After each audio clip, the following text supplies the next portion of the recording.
आज की इस वीडियो में हम बात करने जा रहे हैं कि प्लॉट नंबर क्या होता है, खेसरा नंबर क्या होता है, खाता नंबर क्या होता है और जमाबंदी नंबर क्या होता है। जब भी ज़मीन आप कोई रजिस्ट्री करवाने जा रहे हैं या फिर आप कोई व्यक्ति को रजिस्ट्री कर रहे हैं, तो ऐसे स्थिति में ये चीज़ जानना आपके लिए बहुत आवश्यक है।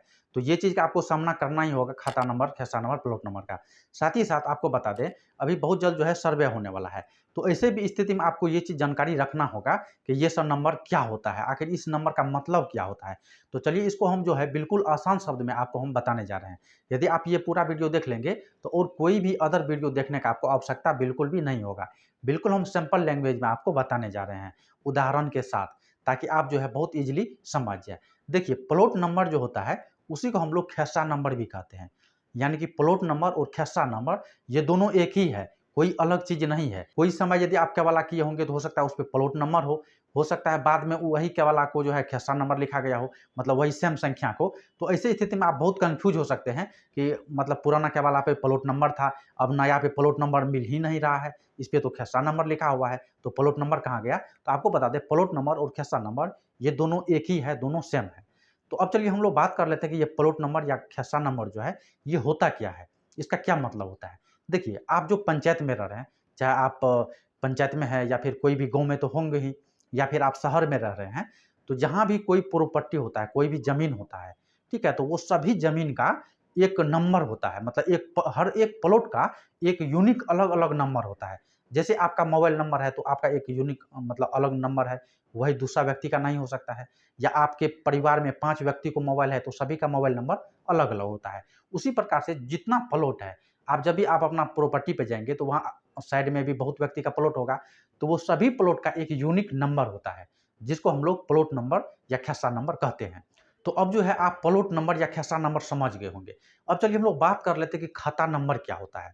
तो देखिए, जैसे मैंने आपको प्लॉट नंबर या खेसरा नंबर बताया, तो मतलब ये जो है मतलब जितना प्रॉपर्टी है, ठीक है? मतलब टोटल मिला के मतलब आपका पंचायत में वो सभी प्रॉपर्टी का जो मतलब प्लॉट है, वो सभी प्लॉट का एक-एक नंबर दिया जाता है, ठीक है? उसी को प्लॉट नंबर या फिर खेसरा नंबर कहते हैं। यहाँ तो सिर्फ प्लॉट नंबर आप जान गए।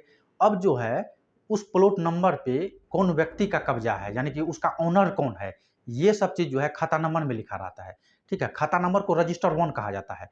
जैसे आप ऑनलाइन भी डाउनलोड किए होंगे प्रॉपर्टी का कागज़, तब आप जानते होंगे कि रजिस्टर 1 और रजिस्टर 2 क्या होता है। तो एक रजिस्टर 1 होता है, ठीक है? आपका तहसील में मिलेगा रजिस्टर 1। तो उसी रजिस्टर 1 में खाता नंबर से संबंधित जो है पूरा ब्यौरा लिखा रहता है, ठीक है? ब्यौरा ये रहता है कि मान लीजिए जैसे आपको मैंने इससे पहले प्लॉट नंबर बताया, तो प्लॉट नंबर तो वहाँ पे आप समझ गए, मान लीजिए कोई प्लॉट नंबर का संख्या मतलब 10 है, ठीक है? तो ये 10 प्लॉट नंबर जो है, उस 10 प्लॉट नंबर में कितना प्रॉपर्टी है, कितना टोटल ज़मीन है, कितना डिसमिल है, ठीक है?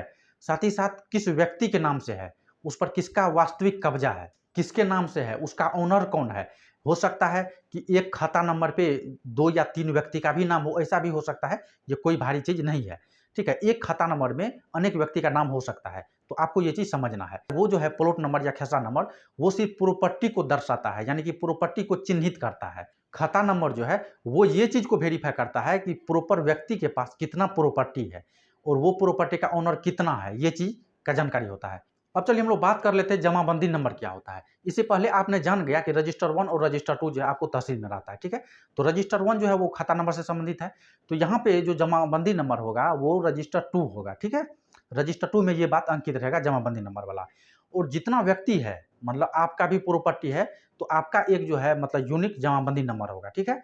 जब भी आप कोई प्रॉपर्टी किसी को रजिस्ट्री करेंगे तो जमाबंदी नंबर देना वहाँ आवश्यक है। अब क्यों आवश्यक है, आपको आगे जानकारी हो जाएगा। तो जितना ओनर है उतना ओनर का एक जमाबंदी यूनिक नंबर होगा, ठीक है?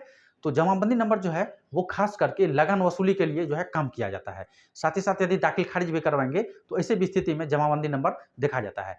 अब मान लीजिए आपका नाम से कुछ प्लॉट है, ठीक है? आपने उसको बेच दिया, तो आपने जो बेच दिया तो अब नया कोई ओनर लिया, तो ये सब जो है करेक्शन, यानी कि इसका लेखा-जोखा वहाँ जमाबंदी नंबर से ही संबंधित जो है मतलब रजिस्टर 2 में ही चेंज किया जाता है। आज मान लीजिए कोई, जैसे मान लीजिए मैंने एग्ज़ाम्पल लिया कि कोई प्लॉट नंबर 10 है, ठीक है?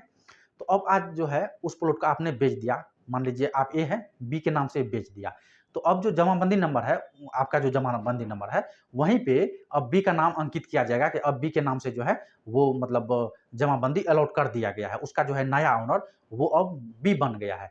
तो ये सभी लेखा-जोखा जो है वो जमाबंदी नंबर से संबंधित है और ये रजिस्टर 2 में अंकित किया जाता है और ये रजिस्टर 2 कहाँ मिलता है?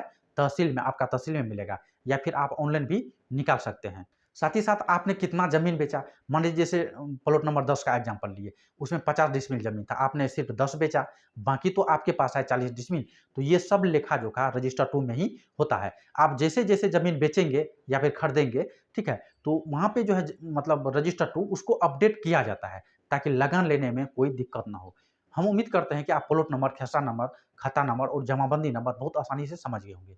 इसके अलावा यदि आप सर्वे नंबर क्या है, खतियान नंबर क्या है, ये सब और भी अधिक जानकारी लेना चाहते हैं, तो इससे पहले 3 साल पहले मैंने एक वीडियो अपलोड किया है, आप मेरा प्रीवियस वीडियो जाके देख सकते हैं।